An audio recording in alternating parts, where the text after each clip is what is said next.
Rejection. It's an unavoidable part of putting yourself out there in relationships. Yet no one enjoys that sinking feeling of being turned down by someone you cared for. That moment when your hopes for romantic connection come crashing down with a simple no can feel absolutely devastating. So how do we handle rejection in a way that honors God and still holds on to hope for the future? In today's video, we'll be exploring how to navigate romantic rejection as a believer with wisdom, dignity, and patience. However, I know firsthand it's easier said than done to not spiral downward after rejection. So practically speaking, how can we healthily handle these situations? A few tips. Number 1. Don't take it personally. Rejection often leaves us questioning if something is fundamentally wrong with who we are. But Scripture says we are cherished children of God. While rejection stings, we don't have to wrongly internalize it with lies about our worth. It's so easy to take rejection personally or to question if something is wrong with us. Thoughts swirl. Why don't they like me?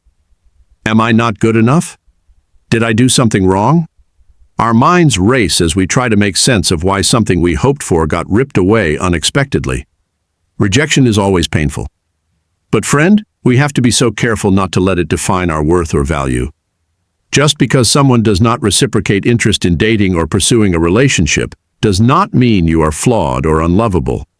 Remember, you are a beloved child of God, and your identity is firmly rooted in His love for you, not the fluctuating affections of people.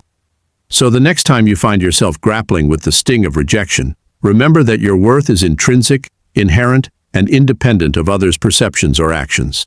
You are loved, valued, and cherished, not for what you do or how others see you, but simply for being you. Number 2, there's a good reason it happened.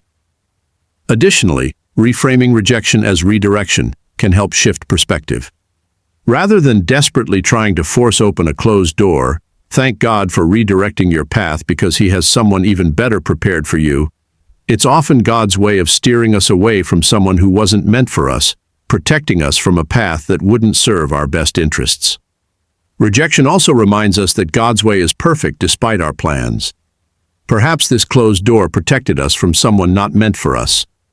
Rather than obsessing over the why, we can thank God for redirecting our steps. In times of rejection, cling to promises like Romans 8:28, that in all things, God works for the good of those who love Him. In the aftermath of rejection, one of the most constructive things we can do is to seek God's perspective on the situation.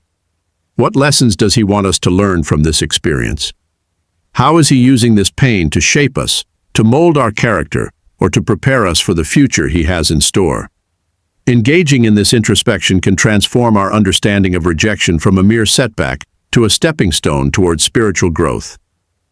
Number 3, trust in God's timing. Navigating rejection and waiting for the right relationship requires tremendous trust in God's timing and plan. When we face closed doors over and over, it's so easy to lose heart. We wonder if we'll ever find the love and companionship we long for. But Scripture urges us to keep hoping, even when God's timing doesn't match our own. As Scripture reminds us in Psalm chapter 145, verse 16, "You open your hand and satisfy the desires of every living thing. The Lord hears the longings of your heart and will fulfill them in due time as you delight yourself in Him." So rejection does not disqualify you from the meaningful relationships God has planned. And at just the right time, God promises He will fulfill these desires as we delight ourselves in Him. But the key is that we must trust His timing. After all, He alone can see the full picture and orchestrate divine connections we aren't even aware of yet. Think of biblical figures like Joseph or David. Both faced painful rejection on their way to God's promise. Joseph was sold into slavery by his own brothers and forgotten in prison for years. David was overlooked as the youngest son, disdained by his own King Saul, and had to wait over a decade to become king himself. But God used their seasons of rejection and waiting to redirect them toward their destiny. Their pain molded strength, humility, and perseverance. God's plan still came to pass right on time. Friend, God has not forgotten you. He has so much love and purpose ahead for you. Don't let rejection make you withdraw out of fear or become cynical. You are still deeply cherished by your Father. He is preparing you for the right relationships at the perfect time. What feels like an end is actually just a new beginning to God's story. He is redirecting your path because he sees what you cannot. Number 4 is forgiveness. One of the greatest antidotes to rejection is also one of the hardest: forgiveness. This includes forgiving those who hurt you, as well as forgiving yourself for any errors along the way. Bitterness only breeds more pain. But forgiveness closes doors to the past, so new ones can open. Forgiving those who hurt us, and even forgiving ourselves for our own mistakes along the way. Scripture calls us to freely forgive as we have been forgiven.